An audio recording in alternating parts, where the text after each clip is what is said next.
Hi, welcome to our channel. వెల్లుల్లి తెలుగు నిల్వ పచ్చడి అయితే ట్రై చేయండి. టేస్ట్ అయితే మాత్రం అదిరిపోద్ది.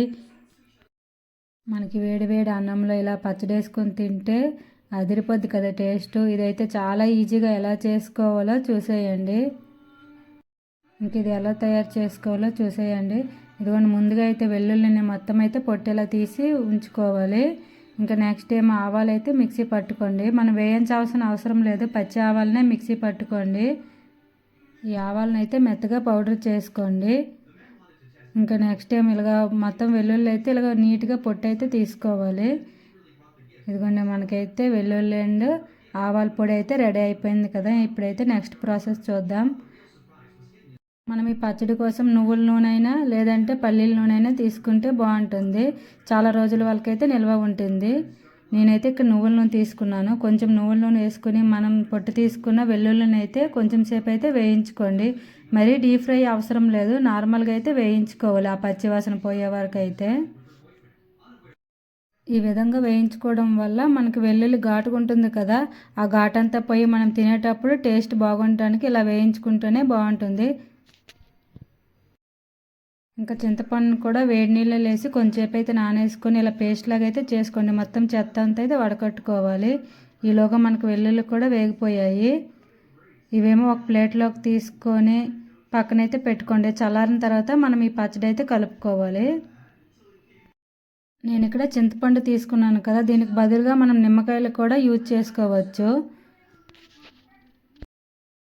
ఇలా వేయించిన వెల్లుల్లిని అయితే కొంచెం సేపు చల్లగావనివ్వండి. ఈలోగా అయితే అదే ప్యాన్లో కొంచెం నూనె వేసుకొని అందులో మనం ముందుగా తయారు చేసుకున్న చింతపండు పులుసు ఉంది కదా, అదైతే వేసుకొని కొంచెం సేపు అయితే మరగనివ్వండి.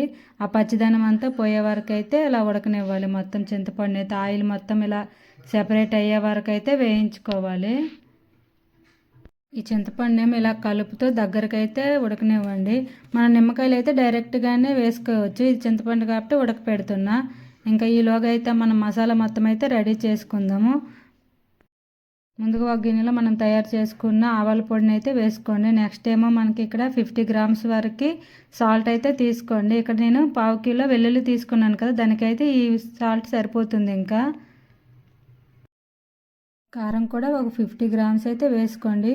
ఒకవేళ మీరు ఎక్కువ కారం తింటే కొంచెం ఎక్కువ కూడా వేసుకోవచ్చు. ఎందుకంటే మనకు పచ్చళ్ళు కొంచెం కారంగానే బాగుంటాయి కాబట్టి మీకు టేస్ట్కి తగినట్టుగా అయితే కారం వేసుకోండి. ఇంకా ఇందులోనే మనకి 1/2 స్పూన్ వరకు అయితే పసుపు వేసుకొని మొత్తం అయితే ఒకసారి కలిపి పక్కన అయితే పెట్టుకోండి. ఇలా మొత్తం అయితే ఒకసారి మిక్స్ అయ్యేలాగైతే కలుపుకోండి. మనకి చింతపండు కూడా బాగా ఉడికిపోయింది కదా, ఇందులోనే మనం ముందుగా వేయించుకున్న వెల్లుల్లిని అయితే వేసి ఒకసారి బాగా కలుపుకొని కొంచెం సేపు అయితే ఇలా ఉడకనివ్వండి. మనకి చింతపండులో వెల్లుల్లి అయితే బాగా మగ్గిపోయినట్టు అయిపోయింది కదా, ఇప్పుడైతే స్టవ్ ఆఫ్ చేసుకోండి. ఇంకా ఇదైతే చల్లగా అవ్వాలి.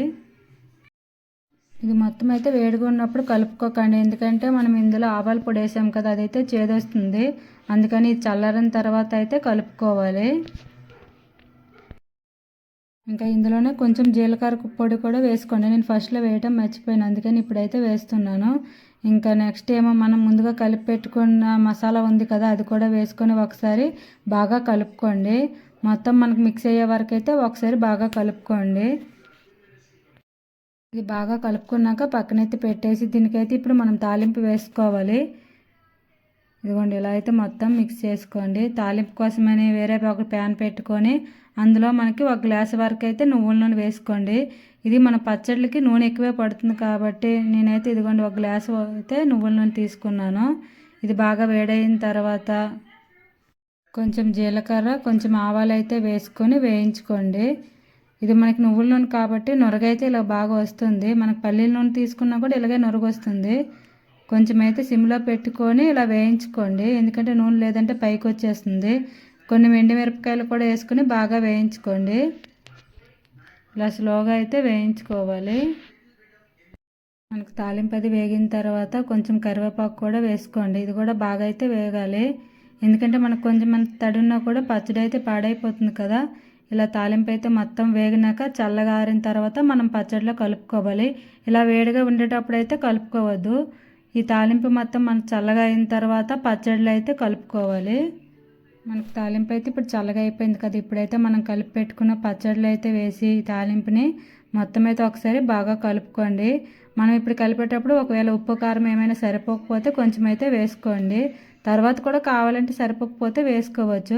కాకపోతే ఇది ఏంటంటే ఒక 2 డేస్ అలా నానిన తర్వాత తింటే టేస్ట్ మనకు బాగుంటుంది. ఇలా ఎంబడే తింటే కొంచెం ఘాటుగా అయితే ఉంటుంది కాబట్టి ఒక 2 డేస్ తర్వాత అయితే తినాలి. మనకి ఏ నిల్వ పచ్చడి అయినా సరే ఇలాగ ఎంబడే తినడానికి రాదు కదా, ఒక 2 డేస్ అలా ఆగిన తర్వాత అయితే బాగుంటుంది టేస్ట్. చూసారా కలర్ఫుల్గా అయితే ఎలా వచ్చిందో, టేస్ట్ కూడా అంతే బాగుంటుంది. మనకి వెల్లుల్లి ఘాటు ఏమీ ఉండదు, చాలా బాగుంటుంది టేస్ట్ అయితే.